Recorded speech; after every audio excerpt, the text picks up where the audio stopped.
할렐루야. 하나님을 아버지라 부르고 주를 깨끗한 마음으로 부르는 자들의 모임에 오신 여러분 진심으로 환영합니다. 매주 예배를 지키기가 쉽지 않지만 하나님 앞에 거룩한 자로 서 있는 것 그 자체만으로 은혜이고 소망인 줄 믿습니다. 제가 이 시간 기도하고 예배 시작하겠습니다. 존귀하신 하나님 아버지, 이 시간 우리가 이렇게 모여서 예배 드리게 하심에 감사를 드립니다. 하나님, 주님께서는 늘 언제나 찬양과 예배를 받으시기에 합당하십니다. 우리의 어떤 모습 가운데에서도, 우리의 어떤 상황과 환경 가운데에서도 주님은 여전히 예배와 찬양을 받으시기에 합당하시오니 우리의 목소리와 우리의 인격과 마음을 시간 주님께 모두 드리는 귀한 시간 되게 하여 주옵소서. 이 예배를 통하여서 주님의 영광만이 드러나는 시간 되게 하여 주시고 우리는 드러나되 하나님 안에서 드러나고 우리는 안에 거하되 주님 안에 거하는 시간 되게 하여 주옵소서. 감사드리며 예수님의 이름으로 기도합니다. 아멘. 지금 이 시간 찬양과 경배받기에 합당하신 주님을 높여드리며 나아갑시다. 찬양하세, 찬양하세, 찬양하세. 함께 소리 높여 찬양들이 찬양하세. 할렐루야. 찬양하세, 찬양하세, 찬양하세. 함께 소리 높여 찬양드리세. 찬양받기에 합당하신 주님, 언제나 동일하신 주, 무릎 꿇고서 주 이름 외치세. 예수 나의 왕, 예수 나의 왕, 예수 나의 왕. 다시 한번 고백합시다.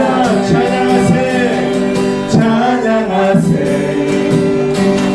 찬양하세. 함께 소리 높여 찬양 드리세. 찬양하세, 찬양하세,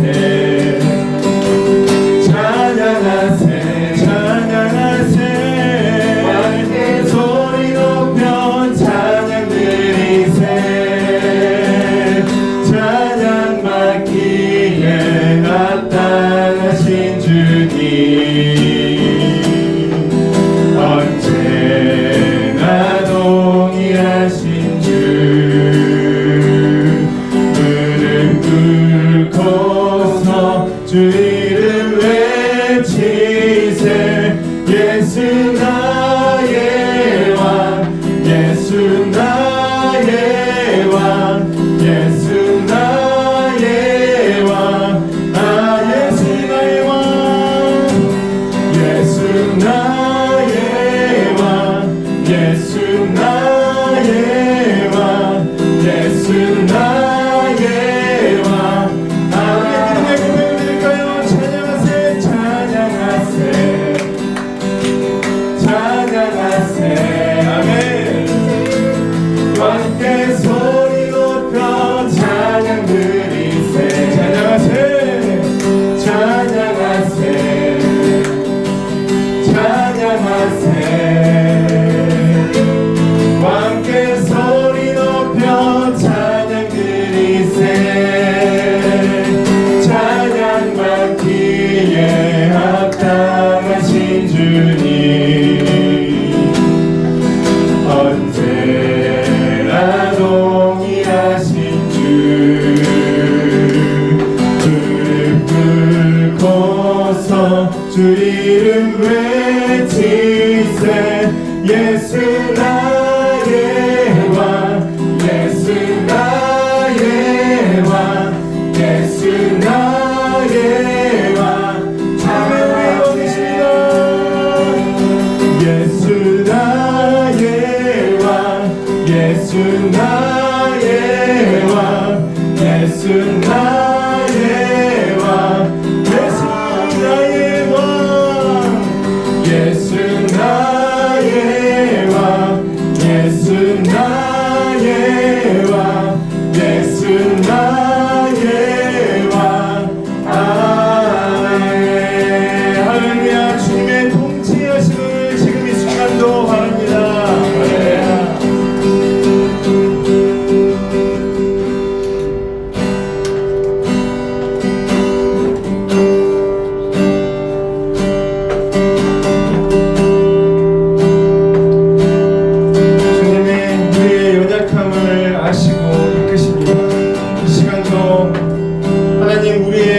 것을 아시고 우리의 머리카락도 세심바 되신 줄 믿사오니 우리의 영과 육신을 인도하여 주옵소서. 다음에 고백으로 함께 나아갔으면 좋겠습니다.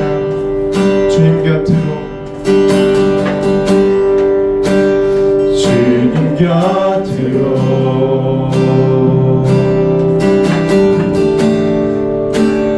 날 이끄소서.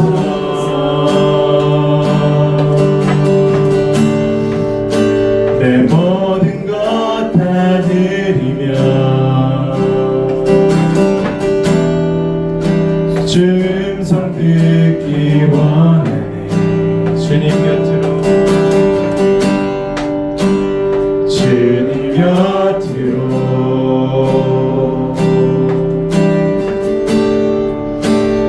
날 이끄소서.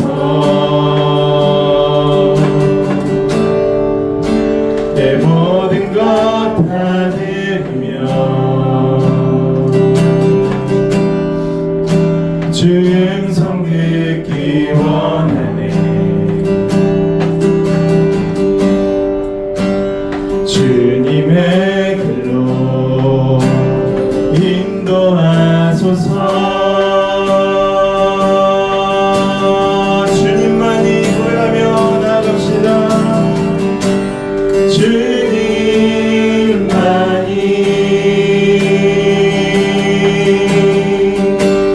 내 모든 것 되시니 주님만이 더 알게 하소서. 더 알게 하소서.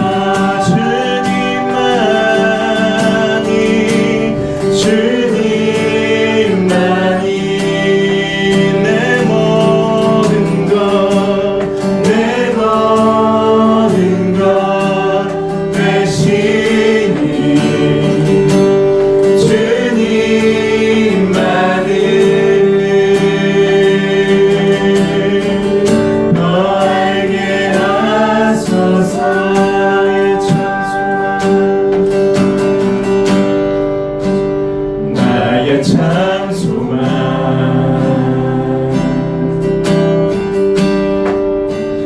그 무엇과도 바꿀 수 없는 주 사랑 그 품 안에 나란 길이 주님의 길로 인도하소서. 주님의 길로 인도하소서. 우리 간절한 마음으로 고백하며 나아갑시다. 주님만이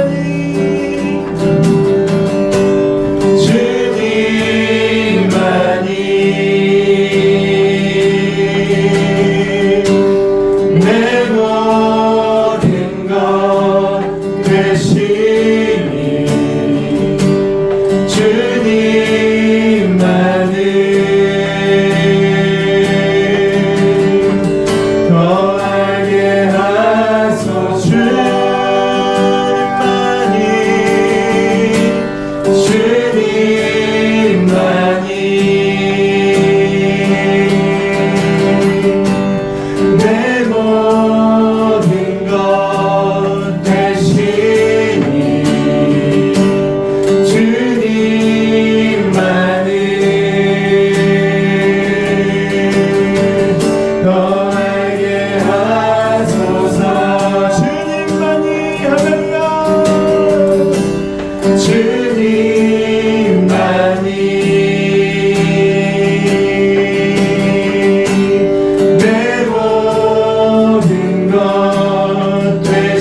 없네.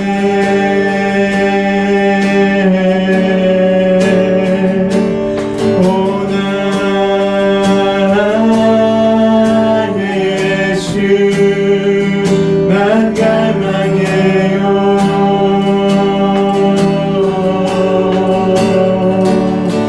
오주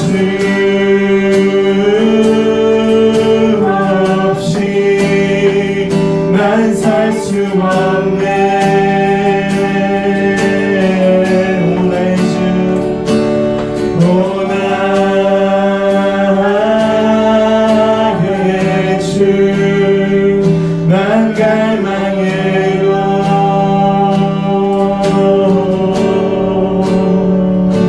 오주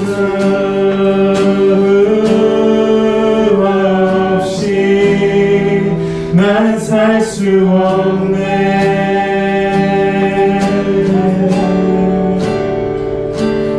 오 나의 주 난 갈망해요.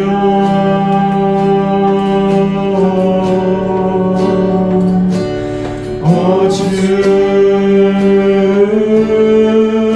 없이 난 살 수 없네.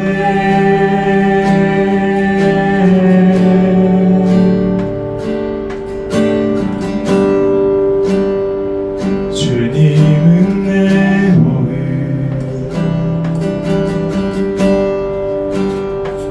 주님은 내 보혜,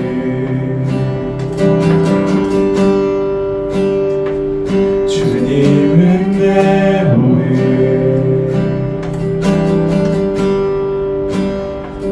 주님은 내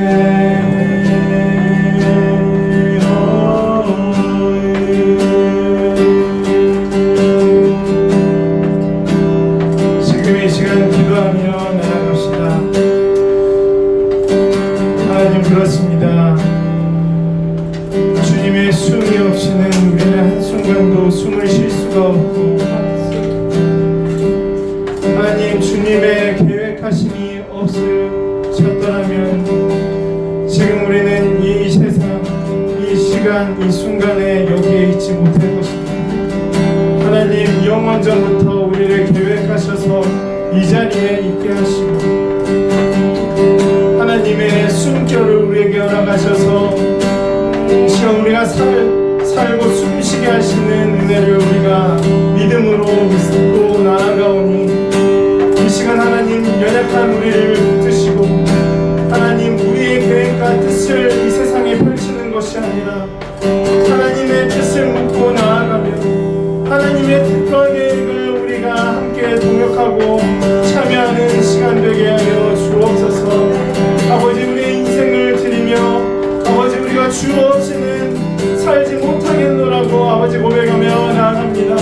아버지 이 고백에 아버지 의미처럼 주님께서 우리를 온전히 주관하시는 시간 되게 하여 주옵소서. 하나님 말씀을 전하는 김하나 전도사에게 주의 영의 충만함으로 아버지 인도하여 주셔서 하나님의 말씀이 온전히 선포되도록 인도하여 주시고, 하나님 그 말씀이 우리의 삶에 정말 큰 영향력으로 작동하여서 주님을 아버지 높여드리고 주님의 영광을 온전히 누리는 우리 모두가 되게 하여 주옵소서. 지금 이 시간 이 기도 제목들을 가지고 간절히 기도하며 나아갑시다. 주여,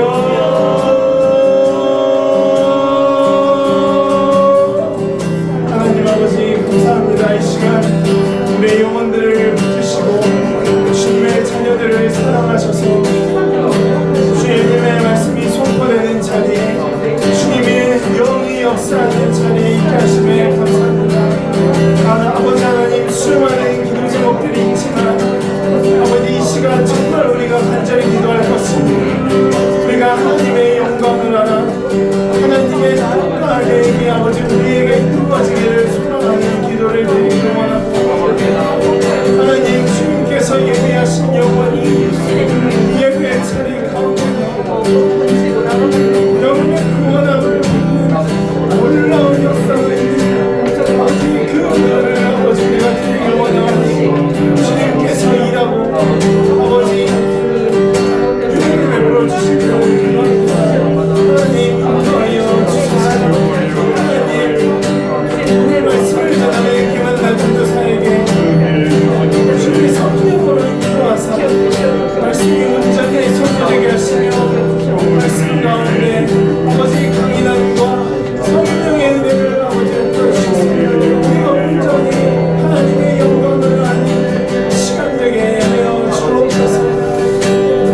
천지를 만드신 하나님 아버지를 내가 믿사오며 그 외아들 우리 주 예수 그리스도를 믿사오니 이는 성령으로 잉태하사 동정녀 마리아에게 나시고 본디오 빌라도에게 고난을 받으사 십자가에 못 박혀 죽으시고 장사한 지 사흘 만에 죽은 자 가운데서 다시 살아나셨으며 하늘에 오르사 전능하신 하나님 우편에 앉아 계시다가 저리로서 산자와 죽은 자를 심판하러 오시리라. 성령을 믿사오며 거룩한 공예와 성도가 서로 교통하는 것과 죄를 사하여 주시는 것과 몸이 다시 사는 것과 영원히 사는 것을 믿사옵나이다. 아멘. 네, 오늘 함께 보실 말씀은 요나서 1장 4절에서 5절입니다. 요나서 1장 4절에서 5절입니다. 네, 요나서 1장 4절에서 5절입니다. 찾으셨으면 저희가 함께 합독하도록 하겠습니다. 여호와께서 큰 바람을 바다 위에 내리심에 바다 가운데에 큰 폭풍이 일어나 배가 거의 깨지게 된지라. 사공들이 두려워하여 각각 자기의 신을 부르고 또 배를 가볍게 하려고 그 가운데 물건들을 바다에 던지니라. 그러나 요나는 배 밑층에 내려가서 누워 깊이 잠이 든지라. 아멘. 제가 기도하겠습니다. 사랑하는 주님 아버지, 오늘도 이렇게 주께서 주의 날을 지으시고 또 주께서 친히 지으신 주의 백성들을 이렇게 불러 모아주심에 깊은 감사를 드립니다.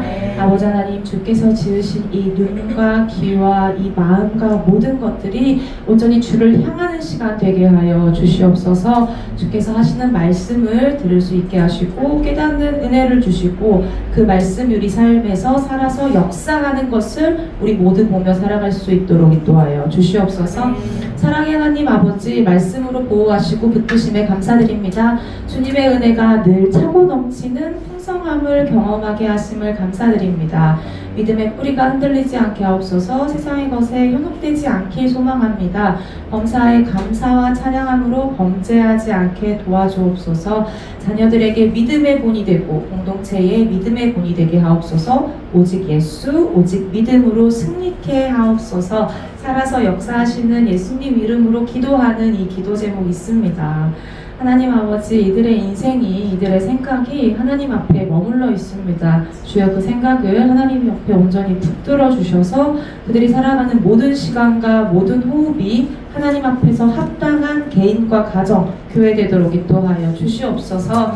주여, 어려서부터 주께서 나를 주의 종으로 부르시고 주의 일을 사모하여 주의 일을 하게 하시고 모든 것들을 선으로 인도하신 주님을 찬양합니다. 이 시간 주께 간구하오니 저를 악한 자들의 올무에서 건져주옵소서. 모든 전쟁이 주께 속하였사오니 주께서 도와주옵소서 하는 기도 제목이 있습니다. 아버지, 저희가 주께서 가르쳐 주시는 말씀, 그리고 그 말씀이 이미 임하여서 일하고 있음을 붙들고 기도합니다. 아버지 하나님, 이 말씀을 주께서 이루신 것처럼 이 말씀을 들고 나아가는 기도 제목, 그 인생 가운데에 이 말씀이 속히 임하도록 역사하여 주시옵시고 계속해서 손으로 인도하시는 하나님만을 찬양하는 인생 되게 역사하여 주시옵소서. 내가 산을 향하여 눈을 들리라. 나의 도움이 어디서 올까? 나의 도움은 천지를 지으신 여호와에게서로다. 주의 지팡이와 막대기가 나를 안위하시다 고백하는 기도 제목이 있습니다. 아버지 하나님, 오직 우리를 살리실 수도 있고 오직 우리를 도우실 수 있는 분이 주님임을 고백합니다. 그 주님의 강하고 능하신 손을 바라보고 있사오니 그 살게 하시는 손 가운데서 평안하게 하시고 안전하게 하시고 쉴 수 있도록 주께서 도와주시옵소서.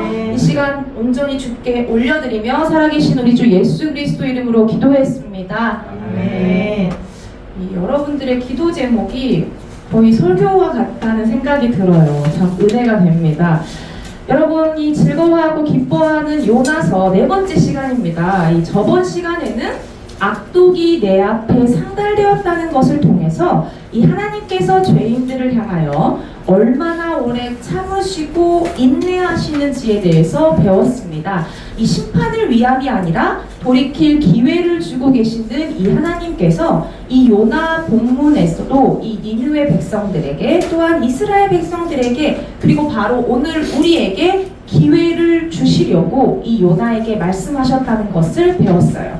그래서 이 하나님은 요나에게 일어나 가서 전하라고 명령하셨다고 했죠. 이 여기서 중요한 것은 행동에만 있는 것이 아니라 그 행동을 하는 이 마음의 중심이 더욱 중요하다는 것을 살폈습니다. 이 요나는 명령에 따라서 일어나긴 했지만 이 일어난 의도가 하나님의 얼굴을 피하려고 일어났던 거예요. 그래서 이 다시스로 가는 배에 올라탄 순간, 즉 이것이 불순종이 아닌 바로 일어나면서부터 이미 죄를 지었다는 사실에 대해서 배웠습니다. 그리고 또한 이 죄는 우리를 하나님에게로부터 가장 먼 곳으로 데려간다고 배웠어요. 어떻게 이 먼 곳으로 가고 또 어떻게 이렇게 죄로 인한 징계를 받는지는 이 저번 주 말씀을 듣고 오시면 되겠고요. 또 우리는 하나님께서는 이렇게 범죄한 자녀에게 계속해서 그 일로부터 돌이키고 또 하나님께 돌아올 것을 마치 알람을 울려대는 것처럼 말씀하시고 상황도 사용하시고 사건도 사용을 하시는데 왜 그 알람을 듣지 못하는지에 대해서 우리가 오늘 살펴보기로 했죠. 그리고 바로 오늘 본문입니다. 이 요나가 여호와의 얼굴을 피하여 그들과 함께 다시스로 가려고 배 삭슬 주고 배에 올랐다는 게 저번 주 본문이었어요. 그리고 오늘 이 본문에 하나님의 경고의 알람이 울리기 시작합니다. 자, 본문 4절 어떻게 되죠? 여호와께서 큰 바람을 바다 위에 내리심에 바다 가운데 큰 폭풍이 일어나 배가 거의 깨지게 된지라. 자, 알람이 울립니다. 그런데 지금 내게 울리는지 모르는 경우가 있다라고 했어요. 왜? 그 알람이 내 건 줄 몰라서, 익숙하지가 않아서, 하나님의 호출 방법을 듣지 못해서 모르는 거예요. 근데 여러분, 오늘 요나에게 이 큰 폭풍이 일어나서 배가 거의 깨지게 됐대요. 이 우리의 인생의 항해에서 이 인생이 박살날 것 같은 이 위기의 상황인데 근데 어떻게 그걸 모르지? 자, 5절 하반절에 보니까 이 요나가 배 밑층에 내려가서 누워 깊이 잠이 들었다는 거예요. 배가 거의 깨지게 됐습니다. 이 배가 한 방에 단칼에 그리 되지는 않았을 거예요. 이 처음에는 배가 출렁이고 파도가 일 때 뭐 이 정도쯤은 괜찮아 라고 생각하면서 계속 갈 수 있다라는 거예요. 왜냐하면 우리 마음이 그렇게 정해졌기 때문이죠. 근데 오늘 본문의 이 요나는 여호와의 낯을 피하려고 결정한 여정이었어요. 근데 이것이 비단 우리가 이 하나님의 뜻을 의도적으로 거스르려고 결정한 경우만을 시사하지는 않습니다. 나는 하나님의 뜻을 따라서 이 하나님의 인도하심이 분명했으니까 여태까지 그렇게 하셨으니까 그게 옳은 줄 알고 이 어떤 일을 진행하거나 어떤 상황을 계속 유지할 수 있다라는 거예요. 하지만 이 우리가 하나님의 의중, 이 하나님의 의도, 이 하나님의 계획에 민감하지 못해서, 즉 착각해서 잘못 알아서 돌이키지 못하고 머물러 있을 수도 있습니다. 혹은 이 나 스스로를 속이고 이 내가 원하는 대로 하면서 마치 그 일이 이 하나님이 원하시는 일이라고 치부하고 있을 수도 있어요. 이 은근한 내 원함은 이 내 욕심을 채우고 이 내 환경을 낫게 하는 것이면서 마치 이 일이 하나님의 영광을 위하고 이 하나님의 일을 위하는 일이라고 생각하며 진행하는 상황도 있을 수 있습니다. 또한 정말로 나는 진짜 나를 위함도 아니고 진짜 내가 원하는 것도 아니고 정말 이 하나님의 인도하심이 너무 분명해서 이 하나님의 주권으로 하게 하신 일이지만 이 일의 목적이 이 사람의 생각과는 다른 것에 있어서 일이 흘러가는 것이 다른 경우도 있어요.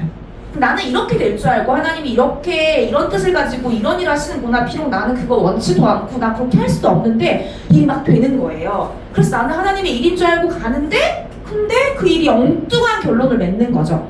뭔가가 잘못된 게 아니라 내가 그냥 하나님의 어떤 계획을 착각해서 그 일에 사실 참여된 일이죠. 하지만 이런 경우에도 하나님의 징계가 이런 경우에는 하나님의 징계가 임하지는 않지만 이런 일에도 내가 그러니까 하나님의 말씀대로 했어도 시간적, 물질적, 육체적, 정신적 이 고통의 대가를 치게 될 수도 있어요. 그래서 저희가 저번 주 나눌 때 그 욥의 고난에 대해서 얘기했잖아요. 이유 없는 고난. 하지만 이 역시도 이 모든 책임은 우리 주님께서 져주시기 때문에 바로 징계가 은혜였던 것처럼 이 대가를 치르는 일마저도 은혜가 되게 되어 있습니다. 그곳에서는 하나님의 계획이 아주 명확하고 그것이 이루어지기 위함이기 때문입니다. 이 일에 참여된 유익으로 우리는 하나님이 일하시는 방법을 배울 수 있게 되고요. 이 하나님의 참뜻이 이루어지는 것을 배우고 또 하나님을 더 알 수 있는 기회가 되는 것이죠. 그리고 이 나와 같이 비슷한 상황을 겪게 되는 사람들을 또 위로할 수 있고 바른 방법을 제시할 수 있는 이 성경적 능력을 얻게 되는 기회도 얻을 수 있습니다. 어찌됐든 이 모든 근거가 무엇이든 중요한 것은 이러한 일들, 이러한 일에 드러나는 결과만이 아니라 이 일의 의도가 잘못되었다면, 즉 빗나간 화살 같은 일이 된다면 하나님은 이 일을 그대로 두지 않으신다는 사실이에요. 이 경고의 알람을 반드시 올리신다는 겁니다.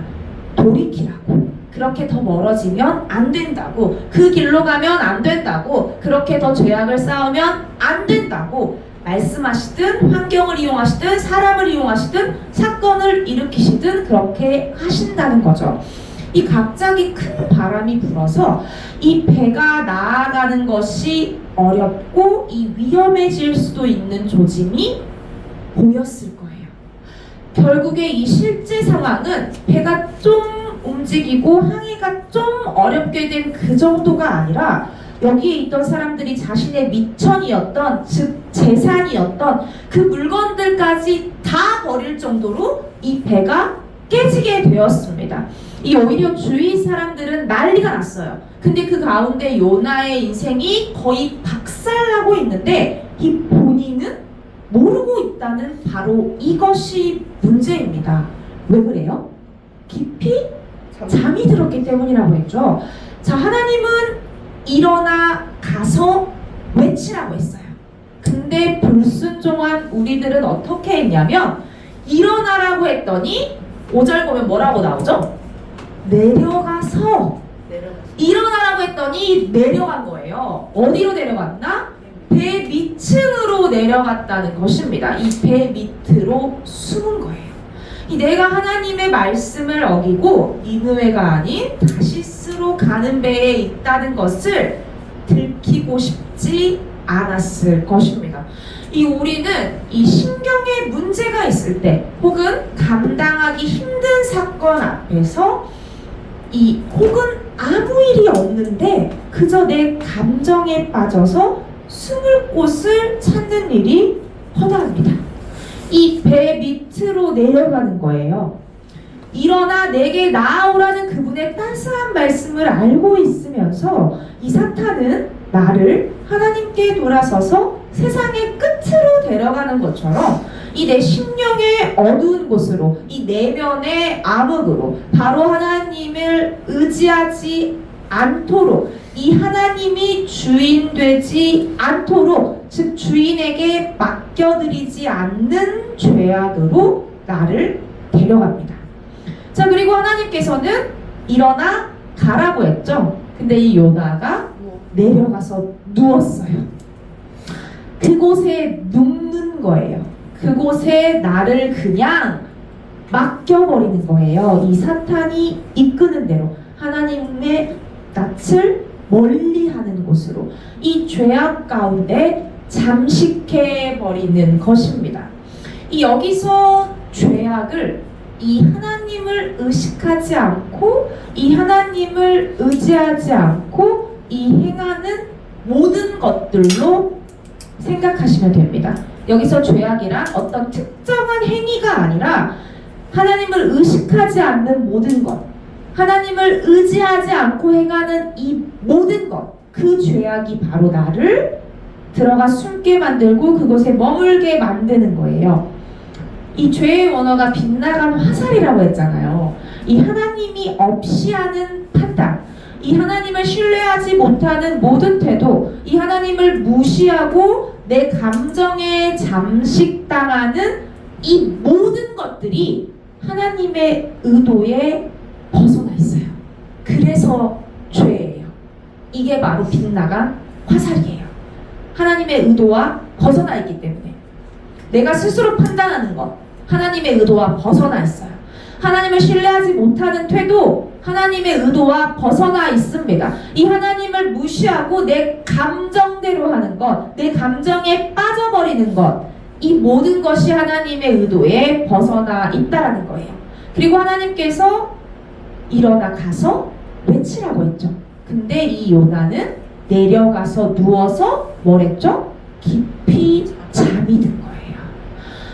완전히 빠져버리는 거예요. 다른 것을 할 수 없는 상태에 들어가는 것입니다. 이 상태에, 이 상황에, 그 환경에, 그 한계에, 그 고통에, 그 절망에, 그 벗어남과 어그러진 모든 것에 우리가 빠져버린 것이죠. 언제까지? 바로 이 배가 다 망가질 때까지, 내 삶이 멸망하기 직전까지 그렇게 잠이 들어있는 것입니다. 이 처음 요나가 행동을 할 때 했던 생각은 단 한 가지였어요. 여호와의 낯을 피하려고 했던 그 생각이 바로 여기까지 이르게 만든 것입니다. 우리가 우습게 여긴 죄, 이 정도는 괜찮겠지 했던 게 우리를 깊게 잠들게 할 수 있다라는 거예요. 여러분, 이 깊은 잠에 빠졌다는 것은 현실을 직시할 수 없다는 뜻입니다.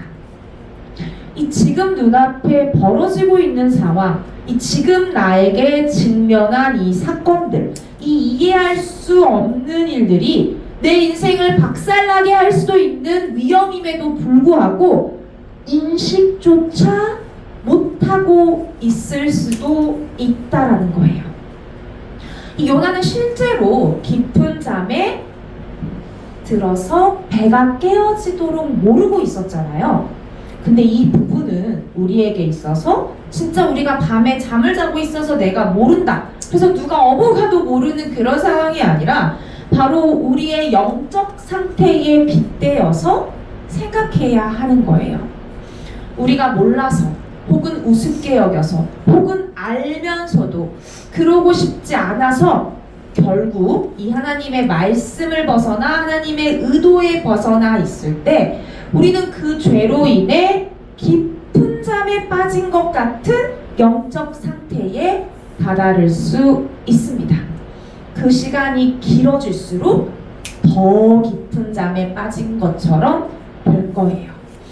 혹은 애초에 세상 모든 만사, 이 일어나는 일에 대해 이 하나님이 주관하신다는 것을 지식적으로만 알아서 이 일 앞에 우리가 어떻게 반응해야 하는지를 전혀 모를 수도 있습니다.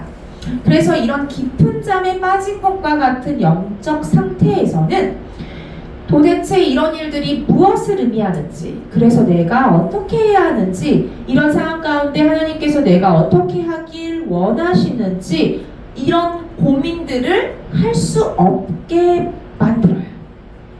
그냥 빨리 이 문제만 해결하면 되겠지 생각할 수 있습니다. 이 요나는 자고 있어 몰랐고, 하나님을 모르는 다른 사람들은 이 물건들을 바다에 던져서 배가 가벼워지면 괜찮을 줄 알고 그저 이 현상을 자기 힘으로 해결하는데 급급했어요. 마치 하나님이 없는 것처럼 살아갈 수 있다라는 것입니다. 이 하나님이 없는 것처럼 살아간다는 것은 단순히 하나님을 모르는 사람들의 삶을 말하는 것이 아니에요. 이 하나님을 안다라고 하면서 예수 그리스도를 믿는다고 하면서 입술로는 하나님을 이야기하면서 소득의 11조를 드리고 구제하고 헌신하고 선교하고 이 예배에 성실한 것 같지만 이 죄악 가운데 깊이 빠진 자리에서 아무 위기감도 느끼지 못한 채 깊은 잠에 빠진 것처럼 살 수 있다라는 것입니다. 어디에 이런 게 나오냐면 이 예레미야 6장 19절부터 20절 우리가 함께 보면 좋을 것 같아요. 예레미야 6장 19절에서 20절. 이름만 들어도 눈물이 나는 선지자 이 예레미야 6장 19절에서 20절 함께 보면 좋겠습니다. 어떻게 그럴 수 있지? 그렇게 교회에서 성실하면서 이렇게 살 수 있다고? 자, 19절, 20절 찾으셨으면 읽어보겠습니다. 땅이여 들으라, 내가 이 백성에게 재앙을 내리리니 이것이 그들의 생각의 결과라. 그들이 내 말을 듣지 아니하며 내 율법을 거절하였음이니라. 시바에서 유향과 먼 곳에서 향품을 내게로 가져옴은 어찌하리냐. 나는 그들의 번제를 받지 아니하며 그들의 희생제물을 달게 여기지 않노라. 자, 여러분 이 말씀 우리가 살펴볼 건데 집중하셔야 돼요. 자, 여기서 시바에서 유향과 먼 곳에서 향품을 내게로 가져왔다는 것은 이들이 하나님께 가장 좋은 것을 드렸다는 거예요.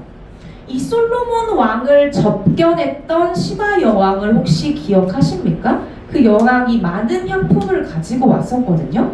이 현재 에디오피아 지역인 이 시바는 유향의 최대 산지로서 알려져 있어요. 이 처음에 이스라엘에서는 이 유향을 구할 수가 없어서 바로 무역상과의 거래에서만 구할 수 있다라고 해요.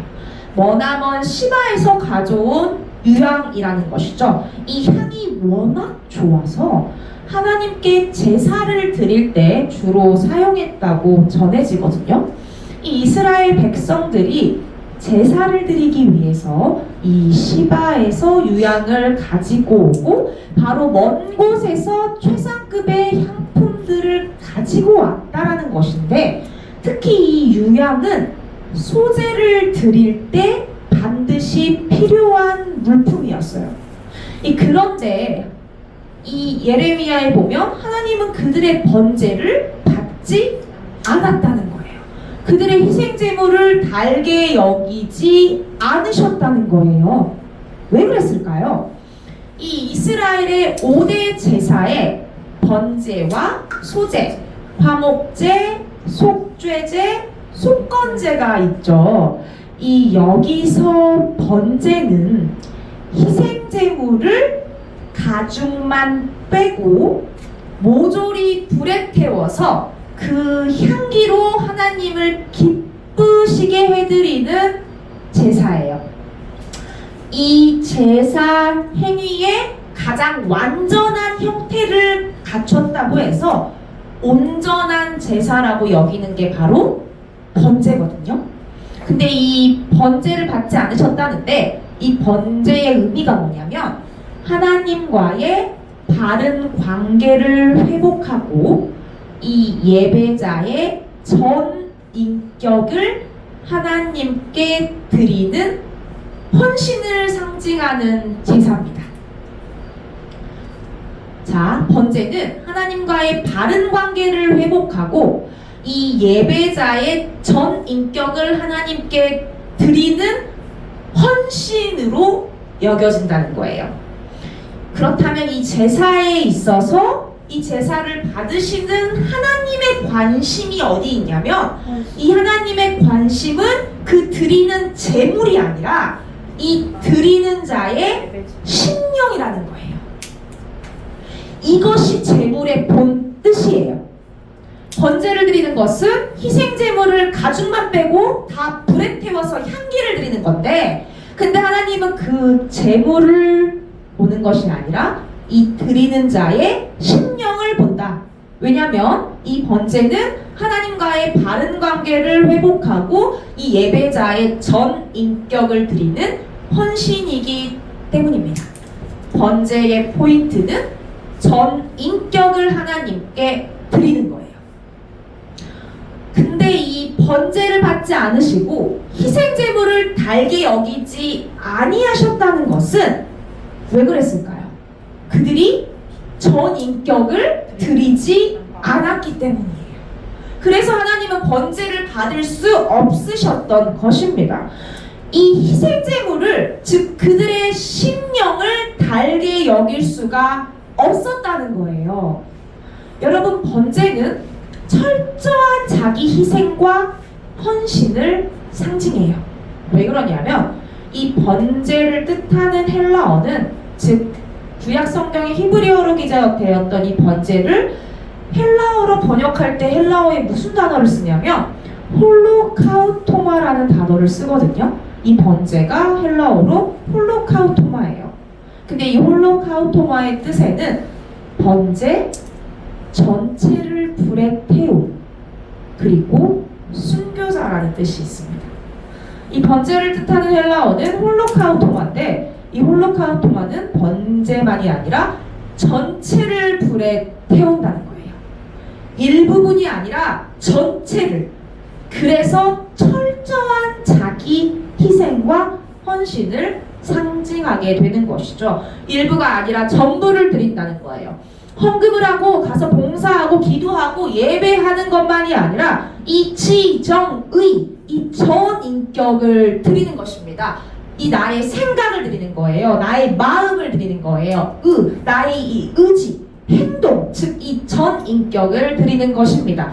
나의 존재 자체를, 즉 내 자신을 드리는 거예요. 그게 바로 번제예요. 근데 그렇게 하지 않았으니 하나님은 번제를 받으실 수 없었던 것이죠. 참으로 하나님을 향한 심령, 이 하나님을 사랑하는 심령이 드려지지 않았기 때문에 이 희생제물을 달게 여기지 않으셨던 거예요. 이 하나님께서 말씀하시는 번제의 시작이 뭐냐면, 여러분, 제가 이 은평교회 청년들과 함께 말씀을 나눌 때 이 말씀만 기억해라, 이때까지 이 몇 년의 과정에서 모든 걸 잊어버려도 이 말씀은 기억해라 했던 말씀이 바로 호세아서 6장 6절이거든요. 이 호세아서 6장 6절이 바로 번제의 시작으로 보시면 되는데, 이 호세아서 6장 6절은 여러분도 외우셔야 돼요. 나는 인애를 원하고 제사를 원하지 아니하며 번제보다 하나님을 아는 것을 원하노라. 아멘. 이런 말씀이에요. 여러분, 이 번제 뭐라고 했죠? 번제보다 하나님은 뭘 원하신다고요? 그쵸, 하나님을 원하는 걸 아신다는 거예요. 이 하나님을 아는 것에서 시작해야 한다는 거예요. 그래서 우리가 매주 이렇게 말씀을 듣고 기도할 때 하나님을 아는 지식에 자라나길 원하면서 하고 있잖아요, 이 아바 워십을. 여러분, 그분을 알아야 그분이 뭘 원하시는지 아는 거예요. 하나님은 제사를 원하시는 게 아니라 뭘 원하신다고요? 인애를 원하신다는 거예요. 나는 인애를 원하고 제사를 원하지 아니하며 번제보다 하나님을 아는 것을 원한다.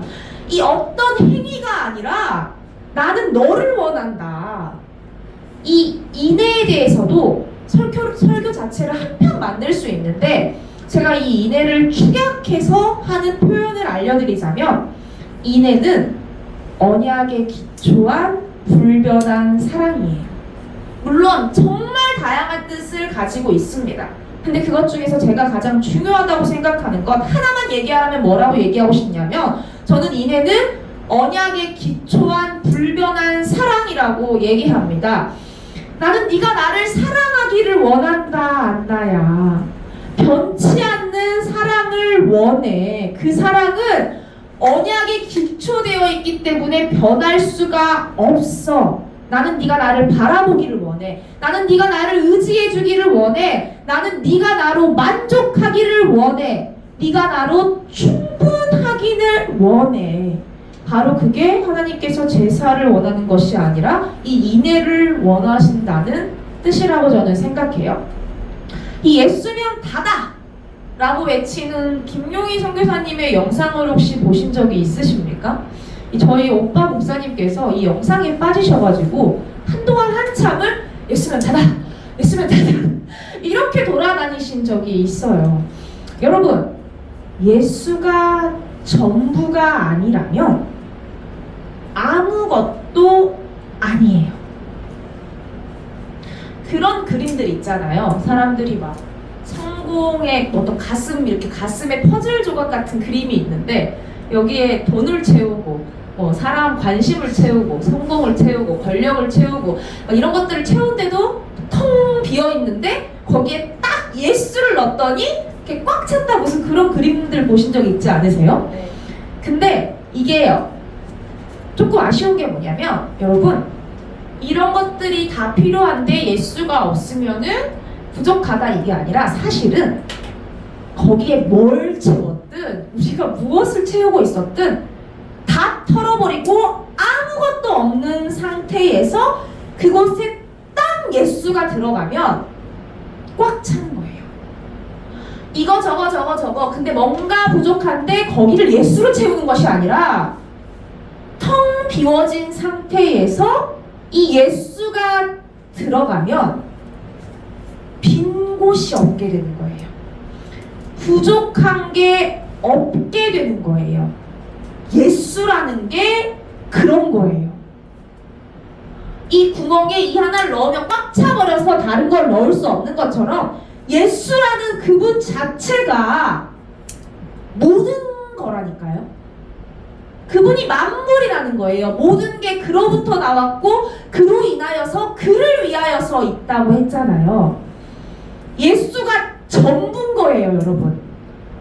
그래서 제가 메일에 제 서명 이런 거에 Jesus is everything or nothing 이렇게 기재해놨거든요. 있어 보이려고 영어로. 이 뜻이 예수님이 전부가 못 되었다면 그럼 예수님이 아무것도 아니라는 거잖아요. 전부, 당신에게 예수가 전부가 아니라면 그러면 아무것도 아니라는 거거든요. 즉 당신에게 있어서 예수가 전부가 못 되었다면, 이 말은 다시 하자면 당신에게는 예수가 없다라는 거예요. 예수는 그 누구에게도 그 어느 곳에서도 일부분만 될 수 없어요. 원래 그래요. 근데 예수가 전부가 아니다? 예수가 내 안에 있는데 나는 자꾸 뭐가 부족해. 나는 자꾸 뭐가 필요해. 나는 그걸로는 안 돼. 예수도 좋지만 힘도 있어야 되고 권력도 있어야 되고, 그렇다면 예수가 없는 것이죠. 여러분 꼭 기억하세요. 예수님이 여러분의 전부가 되지 못했다면 그곳에 예수는 없는 거예요. 예수가 전부가 아니라면 아무것도 아니라는 거예요. 그래서 우리가 전부를 드리지 않으면 하나님께서는 그것을 달게 여기실 수 없습니다. 이들이 유향을 드렸다는 것은 소재를 또한 드렸다는 의미가 되겠죠. 이 소재는 성결한 생애를 하나님께 약속하는 표시로 드리는 제사예요. 이 소재는 성결한 생애를 하나님께 약속하는 표시로 드리는 제사. 내가 내 삶을 성결하게 구별하겠다. 내가 내 삶을 성결하게 구별하여서 하나님께 드리겠다는 약속의 표시로 이 소재를 드리는 겁니다. 번제가 헌신을 드리는 거라면 이 소재는 그 곡물로 드리잖아요. 그래서 이 성결을 위한 건데, 이 곡물로 드리는 제사, 즉 노동의 열매를 드리는 것으로 이 행위의 성결을 의미해요. 이 행위의 성별과 성결, 즉 행위를 구별하는 거죠. 다른 제사는 다 피해 제사인데 이 소재는 곡물을 드리죠. 이 곡물은 어떻게 얻게 되죠? 바로 노동의 결과로 얻게 되죠. 이 노동의 열매를 드린다는 것은 내가 이 행위, 이 노동을 성별하겠다, 성결하겠다는 거예요. 나의 노동, 나의 수고, 나의 일함은 오직 하나님을 위해서 하겠다는 고백이 바로 소재가 되겠습니다. 근데 이 유향을 드렸더니, 소재를 드릴 때 반드시 드려야 하는 유향을 드렸더니 내게로 이것을 가져오면 어찌함이냐, 너는 왜 내게 이런 것을 주냐, 너는 나를 위해 수고하지 않잖아. 너는 나를 위해 일하지 않잖아. 너희는 너희의 행위를 성별시키지 않고 있잖아. 근데 왜 이걸 나한테 가져오느냐? 이런 말씀이에요. 이 하나님 앞에서 범죄한 인생, 그래서 이 하나님으로부터 가장 멀리 떠날 수 있는 이 세상의 끝으로 향하는 배에 올라탄 인생, 그래서 그 안에서 이 깊게 잠든 것처럼 사는 이 불쌍한 인생, 그래서 이곳에서 하나님께서 알람을 울리셔서 이 배가 깨지게 된 상태, 즉 이 인생이 박살나기 직전의 상태, 바로 이게 어디서 시작됐냐면, 여러분이 예레미야 말씀에 뭐라고 하죠? 19절에서 왜 이렇게 됐다고 얘기해요? 예레미야 19장, 땅이여 들으라, 내가 이 백성에게 재앙을 내리리니, 재앙을 내린다는 거예요. 배가 곧 깨지게 된다는 거예요. 근데 이게 어디서 시작됐다고요? 그들의 생각의 결과라는 거예요, 여러분. 똑같죠? 요나가 어떻게 됐죠? 이 지경에 이르기까지 되게 된 그 시작이 어디에 있었죠? 하나님의 얼굴빛을 떠나려는 그 생각에서 시작됐잖아요. 여러분, 이들도 마찬가지라는 거예요. 그들의 생각의 결과라는 거예요. 이 요나의 범죄가 무엇이었습니까? 다시스로 가는 배를 탄 게 아니에요. 여호와의 얼굴을 피하려고 일어난 그 생각이었어요. 그 생각 때문에 말을 듣지 않고 율법을 거절한 거예요. 생각한 거예요. 그 생각이 행동을 주었던 거죠. 이들이 듣지 않은 이 하나님의 말씀이 무엇이었을까요? 그러면 19절 위를 봐야겠죠? 우리가 이 16절부터 에레미야서를 보면 여호와께서 이와 같이 말씀하시되 너희는 길에 서서 보며 옛적 길 곧 선한 길이 어디인지 알아보고 그리로 가라. 너희 심령이 평강을 얻으리라 하나 그들의 대답이 우리는 그리로 가지 않겠노라 하였으며 내가 또 너희 위에 파수꾼을 세웠으니 나팔 소리를 들으라 하나 그들의 대답이 우리는 듣지 않겠노라 하였도다. 그러므로 너희 나라들아 들으라 무리들아 그들이 당할 일을 알라 하면서 이 19절이 나오는 거예요. 여러분, 이들이 하나님의 말씀을 청종하지 않았습니다. 이 옛적 길, 곧 선한 길이 어디인지 알아보지 않았던 거예요. 그리로 가라고 하신 그 말씀을 듣지 않았던 거예요. 심령의 평강을 얻을 것을 말씀하셨는데 근데 가지 않은 거예요. 이 파수꾼을 세워서 나팔 소리를 들으라고 하셨는데 듣지 않았다는 거예요. 파수꾼은 지키는 자예요. 그가 나팔을 불었다는 것은 적이 지금 와 있다.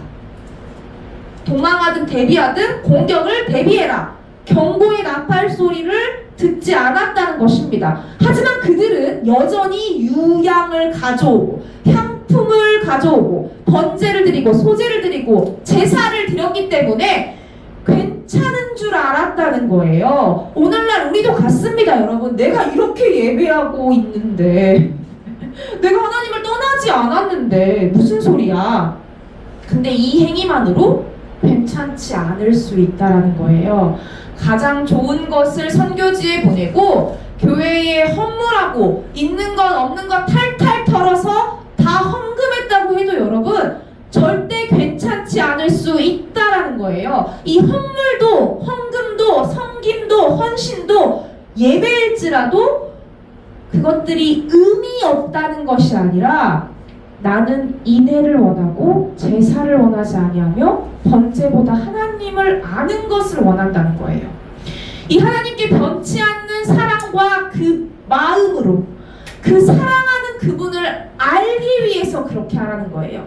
이 사랑하는 그분과 함께하고 싶어서 그렇게 하라는 거예요. 이 사랑하는 그분이 원하는 일에 내가 참여되고 싶어서 그렇게 하라는 것입니다.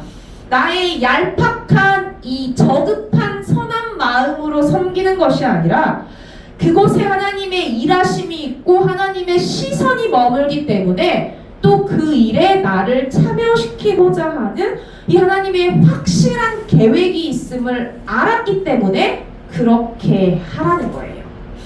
나의 의로하면 이 드리는 것도 죄가 될 수 있다는 사실에 놀라서 회개를 참 많이 했던 시간이 있습니다.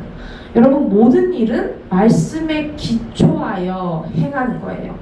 이 요나에게도 일어나 가서 외치라고 했어요. 근데 내려가서 누워 깊은 잠에 든 거예요. 그래서 이 인생이 박살나는 신호도 모르고 있었던 것입니다. 그때 오히려 주위 사람들이 난리일 수가 있어요. 그들은 자기 짐을 다 버렸어요. 쉬운 결정이 아니에요. 이 사람들은 장사하는 사람들이었을 거예요. 그 당시 4,200km 떨어진 그 배에 물건을 싣고 간다는 것은, 그쵸, 그들의 자산이라는 거예요. 근데 그것들을 다 던질 정도로 심각한 상황이라는 것을 인지했다는 거예요. 근데 여러분, 죄에 빠지면 본인은 그 심각성을 잘 모른다는 거예요. 왜냐하면 그 죄가 나를 깊게 잠들게 하기 때문입니다. 상황 판단을 못하게 하고 위협성을 감지하지 못하게 해요. 옆에서 다 말해줘요. 근데 그게 문제예요. 다 말해주는데 나는 괜찮다고 하는 거예요. 혹은 기분 나빠해요. 아니, 당신이 뭘 알아? 내 인생인데, 나도 하나님 믿는데 당신이 뭘 알아? 어제 저를 찾아온 손님이 사업 미팅을 하러 왔는데 그분이 그런 말을 했어요. 뭐 저를 되게 좋아하면서도 뭔가 아무튼 그런데 무슨 말을 했냐면, 사람들이 자기가 무슨 얘기를 하면 다 위로하거나 희망적으로 얘기한대요. 힘을 내라고 하고 막 해준대요. 응원을 해준대요. 그래서 그 사람들의 이야기를 듣고 제 말은 별로 기분이 좋지 않아서 이제 뭐 무시할 수 있다는 어떤 뉘앙스를 풍겼는데, 그러면서 하는 말이, 근데 결국 나중에는 제 말대로 되는 경우가 많아서 지금은 그 말이 너무 찌르는 것 같아도 그 말이 너무 불편해도 자꾸 확인하게 된다는 거예요, 전화해서. 왜냐면 저는 아닌 걸 아니라고 하는 사람이라는 거를 자기가 깨달았대요. 사람들은 아니라는 걸 알면서 괜찮다고 한다는 거예요. 그거에 뭔가 문제가 있다는 걸 알면서 그래도 된다라고 얘기하는 거예요. 힘을 내라고 한다는 거예요. 근데 안나 너는 아닌 걸 아니라고 얘기하니까 불편하지만 중요한 순간에 자꾸 확인을 하게 된다, 무슨 그런 얘기를 하시더라고요. 제가 잘났다는 게 아니라 여러분이 이런 것도 잘 써야 돼요. 늘 그렇게 찌르는 말을 하면 안 되죠. 근데 필요할 때, 이 사람이 지금 죽게 생겼는데 이대로 가다가 배가 다 부서져서 멸망하게 생겼는데 그래도 괜찮아, 평안하다 하였으나 그게 다 거짓 평안일 수 있다라는 거죠. 근데 단도직입적으로 말할 수 있는 대상도 있고, 사실 알지만 말 못할 수 있는 대상도 있습니다. 또 그래야 될 때가 있고 잠잠해야 될 때가 있는 것이죠. 그렇기 때문에 여러분, 누군가가 아니라, 저와 같은 사람이 아니라 하나님께 호소하고 하나님께 알게 해달라고 매달려야 해요. 그러면 하나님께서 이 하나님의 방법으로 사람을 사용하든 사건을 일으키시든 반드시 알게 해주시기 때문입니다. 사람은 실수할 수 있지만 하나님은 실수하지 않으시기 때문에 하나님께 호소해야 해요. 그리고 하나님은 이미 그렇게 일하고 계실 수도 있습니다. 나의 삶을 파멸 직전으로 몰고 있는 그것이 무엇인지 깨닫게 해달라고 우리는 기도해야 해요. 이 나와 하나님 관계를 막고 있는 것이 무엇인지 그 실체를 알게 해달라고, 지금 일어난 이 사건의 해결만이 아니라 이 배가 부서지기 직전까지 오게 만든 그 근본적인 이유가 무엇인지, 바로 이 본질을 바로 알게 해달라고 호소해야 합니다. 여러분, 내가 작게 여겼던 이 죄가 나를 이런 파멸로 이끌 수 있습니다. 우리는 여전히 어떤 죄를 간과하고 있을까요? 용서가 안 되는 사람이 혹시 있으십니까? 아직도 은혜를 보기보단 이 환경을 바라보며 감사보다는 불평, 불만이 앞서는 마음이 있습니까? 남들은 모르는 은밀한 죄들, 이 은혜를 사모하지 않으면 쉬지 않고 꿈틀대는 더러운 생각들, 이 여전히 내 인생에 내가 주인공이고 싶고 내가 드러나고 싶은 이 그릇된 욕망들이 남아 있습니까? 이 무엇보다 아직 하나님을 나의 삶의 주인으로 모시지 못하고 이 죄의 왕국 아래에서 사탄의 말에 이끌려 이 내가 주인된 삶을 살고 있지는 않으십니까? 이 하나님에 대해 전혀 관심이 없고 이 하나님을 정말 사랑한다고 자부할 수 없는 상태에 있진 않을까요? 뭐 어차피 어때? 죄인인데 중생했어도 거듭났어도 이 죄 짓는 육체를 가진 죄인이니까 그냥 회개하면 되지. 그럼 용서해 주시니까. 혹은 이런 사탄의 속삭임에 귀를 기울이고 있지는 않나요? 여러분, 죄에 대한 안일한 생각은 우리에게 처한 가장 큰 위험이에요. 내가 당장 죽을 병에 걸렸을지라도, 당장 부도의 위기에 있더라도, 세상 모든 사람들이 나를 욕하고 미워하는 상황에 처해 있는 그 어떤 심각한 상황보다 더 위험한 것은 죄 앞에서 안일해 있는 생각입니다. 여러분, 은혜를 받았다면 더 조심해야 해요. 왜냐하면 사탄의 공격이 더 시작되기 때문입니다. 죄의 유혹이 더 강해져요. 왜 그러냐면 여러분, 사탄은 만선을 공격한다는 것을 기억하세요. 내가 은혜를 별로 받지 못했을 때, 하나님을 잘 몰랐을 때, 하나님을 그렇게 사랑하지 않았을 때 사탄이 나를 공격할 근거는 없어요. 왜죠? 사탄이 굳이 공격하고 유혹하지 않아도 나는 스스로 죄를 짓고 스스로 파멸의 길에 갈 수밖에 없는 죄인이기 때문이죠. 근데 은혜를 받은 거예요. 하나님을 알게 된 거예요. 하나님에 대해서 듣게 된 거예요. 그래서 내가 죄를 지으면 안 되는구나. 죄를 경계하고 미워하고 싫어하려고 하는 거예요. 그러면 그런 자에게는 이 정과 다른 태도로 사탄이 접근해야 하겠죠. 쉽게 말해, 그 전에 김한나는 그냥 손가락으로 살짝 탁 한번 튕겨주면 픽 하고 쓰러졌는데, 지금은 온 힘을 다해 밀어도 자꾸 안 쓰러지려고 하는 거예요. 그래서 친구를 데려오는 거예요. 자기 팀을 더 데려오는 거예요. 여러 명이 저를 무너뜨리려고 미는 거예요. 근데 그래도 안 넘어지는 거예요. 그러면 더 강력한 공격, 강력한 유혹이 있을 수 있겠죠? 왜냐하면 사탄은 우는 사자처럼, 그렇죠, 우리에게 달라들기 때문입니다. 자, 그런데 이 김한나가 그냥 혼자 픽 하고 넘어지는 거랑 어떤 리더, 100명, 1000명이 있는 리더, 예를 들면 목사님과 같은 분들, 이 사탄에게 있어서 목사님은 만선이죠. 왜요? 탈취할 게 훨씬 많기 때문이죠. 이 김한나라는 개인이 무너진 것보다 이 교회의 목사님이, 어떤 공동체의 리더가, 지도자가 넘어진다면 그와 함께 넘어질 영혼들이 많기 때문에 사탄의 입장에서는 취할 게 많은 거예요. 그래서 우리가 목회자와 지도자를 위해서 기도해야 하는 것입니다. 가정의 가장은 만선이에요. 자녀가 탈선하는 것보다 가정의 가장이 탈선한다면 혼자가 아닌 이 가정을 풍비박산 낼 수 있기 때문입니다. 그래서 우리가 가장을 위해서 기도해야 합니다. 특별한 은혜를 받았다면 정말 이제부터 정신 차려야 하는 거예요. 룰루랄라 이제 나는 구원받았네가 아니라, 이 은혜를 받았으면 우리는 더 엎드려야 합니다. 더 민감해야 하는 거예요. 이 우리 성령님이 그렇게 할 수 있도록 도와주신 거예요. 그래서 우리는 은혜를 더 많이 받은 자라면 더 낮은 자리로, 겸손한 자리로 가게 되어 있습니다. 이 은혜가 부함이나 강하게 됨을 뜻하는 것이 아니라 바로 이 은혜야말로 나의 자격 없음을, 이 내가 이런 일을 행할 수 없음을, 내가 이런 것들을 받을 만하지 못함을 알게 하기 때문에 이 은혜는 나를 하나님 앞에 서게 하는 거예요. 여러분, 이해하셨어요? 은혜의 뜻은 자격 없는 자에게 값없이 베풀어 주시는 거잖아요. 은혜 받았어, 나 은혜 받았어, 이렇게 됐어, 이런 표현들을 하시잖아요. 근데 이 은혜를 받았다는 것은 어떤 강하게 됨이나 어떤 성과를 내는 거나 부하게 되는 것만을 뜻하지 않는다는 거예요.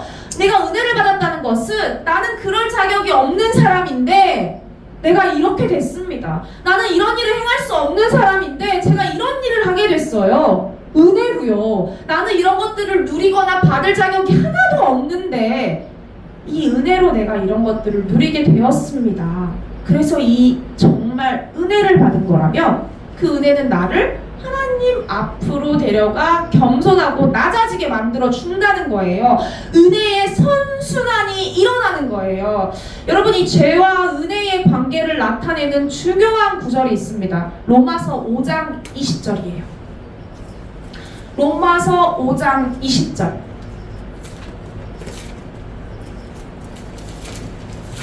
자, 로마서 5장 20절을 읽어주실래요? 율법이 이루은 것은 범죄를 더하게 하려 함이라. 그러나 죄가 더한 곳에 은혜가 더욱 넘쳐나니. 아멘. 자, 여러분, 죄가 더한 곳에 은혜가 더욱 넘쳤대요. 희한한 이야기죠. 이 구절을 이렇게 생각하시면 큰일 나요. 죄를 더 지은 사람이 더 은혜를 받는구나. 나는 고작 이런 죄 지었는데 그래서 거기 그 죄 사함을 얻은 거는 이 정도. 근데 더 큰 죄 지은 사람들, 나보다 더 나쁜 사람들, 이런 사람들은 더 큰 죄를 탕감받았으니까 얼마나 은혜를 누리겠어? 그런 말이 아니라 여러분, 죄를 더한 곳이라는 것은 뭐냐면 죄를 더 깨달은 곳이에요. 이 율법은 죄를 알게 해주잖아요. 여러분, 죄가 더한 곳이라는 것은 죄를 더 깨달은 곳입니다. 내가 남들보다 죄를 더 많이 지어서 더 큰 은혜를 받는 게 아니라 내가 이 율법을 통해서 더 죄를 깨달은 거예요. 여러분, 많은 사람들이 은혜를 사모합니다. 은혜 받기를 원해요. 은혜를 계속 구해요. 그럼 이 본문에 의하면 은혜가 더욱 넘치는 곳은 어디가 될까요? 바로 더 죄를 깨달은 곳이 바로 은혜가 넘치는 자리가 되는 것입니다. 하나님, 내가 주의 은혜를 더 누리기를 원합니다. 내가 주의 은혜를 더욱 알기 원합니다. 이 말을 바꿔 말하자면 하나님, 저의 죄를 더 깨닫게 해주세요. 내게 무엇이 죄인지 더 알게 해주세요. 바로 이 고백이 내가 더 은혜를 누리기 원한다는 고백이에요. 예전에는 게으름이 죄라고 생각 안 했습니다. 저는 원래 몸이 약하게 태어나고 갈수록 몸이 안 좋아져요. 이거는 의사도 그렇게 말했어요. 이런 몸은 물에 떠 있거나 뒤집어 놓으면 조금 편할까? 앉으나 서나 누워 있으나 시간이 갈수록 나이가 들수록 계속 고통만 더해진다. 힘드니까 한 달에 한 번씩 뭐 4개월 1일 정도로 아프니까 그러고 나서는 이틀 3일 누워 있어도 되지. 나 너무 힘든데. 그렇다고 여러분 아픈데 막 몸을 혹사하라는 얘기가 아니라 근데 그 이상의 내가 나 편하자고 뭔가를 미루고 하는 그 게으름은 죄라는 걸 깨달았어요. 엄마한테 투정하는 거 죄라고 생각 안 했어요. 엄마니까 이거 엄마가 잘못했으니까 나 엄마한테 이렇게 핀잔 줄 수 있지. 근데 이게 죄였던 거예요. 누구라도 화낼 만한 상황 충분히 그럴 수 있어. 너 정도니까 그 정도 화내고 넘어갔지. 다른 사람이었으면 큰일 났어. 근데 그럴만 해도 100이면 100 모든 사람이 화날 만한 상황이라고 해도 내가 화를 내는 건 죄였던 거예요. 이 질서에 도전하는 것, 도덕적 기준이 너무 높은 것도 죄더라고요. 나의 기준이기 때문입니다. 하나님이 내게 잣대를 들이대시면 내가 가루가 되어 없어질 텐데 나는 사람들에게 잣대를 들이대고 있었던 거예요. 그게 옳다라는 이유만으로 죄였던 거예요. 세상은 네가 제일 중요하다고 얘기합니다. 네가 그렇다면 그런 거지. 내가 그렇게 느낀 거면 그런 거야. 이 내 중심인 게 죄였던 거예요. 내 감정을 더 중요하게 생각하는 것, 하나님을 섬긴다면서 이웃을 사랑한다면서 이 내 마음의 중심이 청결하지 못한 것, 그 모든 것이 죄였더라고요. 더 해볼까요? 하나님의 마음을 알지 못한 게 죄였어요. 이 말씀을 공부하는데 성실하지 못하고 있다는 것을 깨달았어요. 제게 은혜가 넘친 거예요. 왜냐하면 죄라는 것을 깨달았잖아요. 하나님을 생각하지 못하는 순간들이 있다는 것, 죄였던 거예요. 이 하나님의 선하심을 미처 깨닫지 못하고 잠든 밤이 있다는 것, 죄였어요. 어제보다 오늘 더해진 그 하나님의 사랑을 받고 있으면서 나는 어제보다 오늘 하나님을 더 사랑하지 못하는 것. 하나님이 어떤 분인지 아직도 너무 모르는 게 죄스러운 거예요. 이런 일에 회개가 터지는 거예요. 나의 죄가 넘치는 거예요. 내가 호흡이 있고 입술이 있고 오늘 새로운 사람을 만났는데 그에게 예수의 옛자도 꺼내지 못하고 하루를 마무리해버린 것. 죄였던 거예요. 여러분, 그래서 은혜가 있습니다. 이 죄가 더한 곳에 은혜가 더욱 넘치는 거예요. 이 죄인 것을 깨달은 것이 은혜입니다. 여러분, 회복할 기회를 얻은 거예요. 이 전쟁터에 나가본 군인은 알죠? 오늘 참 특별하게도 제대 군인한 군인이 제 앞에 앉아 있는데 이 얼마나 살벌한지 이 전쟁의 비참함을 맛본 자는 이 죄의 세계가, 영의 세계가 피 터지는 전쟁터보다 더 치열하다는 것을 알아요. 그래서 이 영적 싸움을 해본 자들은 더 훈련에 집중하게 되는 거예요. 실제 육체가 벌어지는 이 전쟁은 그냥 이 육체가 죽고 끝이에요. 한 나라가 멸망하고 끝입니다. 대단한 일이죠. 엄청난 일이죠. 근데 이 영적 세계의 전쟁은 그렇게 끝나지 않아요. 영원한 것에 영향을 미치는 거예요. 여러분, 이 피 터지는 싸움, 이 죄랑 죽기까지 싸우기를 우리가 구해야 해요. 이 영적 전쟁을 매일 치러야 하는 곳입니다. 바로 그곳에 더한 은혜가 넘치는 거예요. 예전에는 이런 죄는 그냥 넘어갔는데 사실 죄인지도 몰랐는데 이제는 안 넘어가는 거예요. 그 죄를 이기고 나아가도록 하나님 앞에서 사투를 벌이는 것입니다. 그렇게 매일 성화되어져 나가는 거예요. 여러분, 이 시간 나를 깊게 잠들게 만들어서 이 인생이 박살나고 있는 것도 모르게 만드는 그 죄가 있다면 그 죄들을 모두 깨닫게 해달라고 기도하는 예배가 되면 좋겠습니다. 이 알고 짓고 모르고 짓고 혹은 내 수준이 그냥 이 모양 이 꼴이라서 그저 그렇게 짓고 있는 모든 죄들을 깨닫게 해달라고 기도하고 그 깨달음이 있어 은혜가 넘치는 예배가 되면 좋겠어요. 여러분, 다음 시간에는 이 죄의 문제를 어떻게 회개하는 것이 옳은지 이 요나서에 나온 말씀을 통해 배울 거예요. 결론 맺겠습니다. 여러분, 배가 박살나서 이 요나가 끝이 났나요? 아니라는 거예요. 이 진짜 내 삶이 이 요나가 탄 배처럼 끝장난 것처럼 느껴지는 분들이 있을 수 있습니다. 이 절망의 끝에 있는 분이 있을 수 있어요. 그리고 앞으로도 어떤 누구에게도 그런 일은 누구에게나 생겨날 수 있다는 거예요. 하지만 그 가운데 우리가 절망할 이유가 없는 것은 하나님은 분명히 회복의 약속을 하고 계신다는 거예요. 이 요나가 결국 회복됐다는 것을 우리는 알고 있잖아요. 우리의 삶은 끝을 알고 가는 인생입니다. 지금 당장 직면한 어려움을 보고 나가는 삶이 아니라 이미 끝을 알기에 소망을 갖고 살아갈 수 있는 삶이에요. 예수님께서 죽음으로 죽음을 이기셔서 승리하신 것처럼 우리도 죽을 것 같은 상황, 이 환경 안에서도 결국 그 예수님의 승리로 이 최후 승리를 얻어 이 예수가 이미 이루신 그 영광을 얻게 됨을 알고 나아가게 될 것입니다. 여러분, 다시 오실 예수가 이 완성하신 승리를 보고 나아갈 때 그 승리가 내 삶 가운데 일할 것입니다. 이 우리의 매일에 죄가 깨달아져 은혜가 넘치는 삶이 되기를 축복합니다. 기도하겠습니다. 사랑하는 주님 아버지, 오늘 이 요나서 말씀을 통하여서 우리가 생각으로 했던 그 작은 죄, 우리가 몰랐던 죄, 우리가 그냥 무시하고 쉽게 생각했던 그 죄가 우리의 인생을 파멸로 이끌 수 있음을 배웠습니다. 아버지, 그 가운데서 우리가 요나처럼 자고 있는 자가 되지 않기를 원합니다. 하나님 앞에서 깨어있는 자로 살아가기를 원합니다. 아버지 하나님, 우리를 불쌍히 여기시고 긍휼을 베푸셔서 우리가 정말 모든 시간을 하나님 앞에서 살아낼 수 있도록 역사하여 주시옵소서. 그래서 거룩하신 그분 앞에서 우리가 죄를 더욱 깨달아 더한 은혜가 넘치는 삶을 살아낼 수 있도록 은혜 베풀어 주시옵소서. 살아계신 우리 주 예수 그리스도 이름으로 기도했습니다.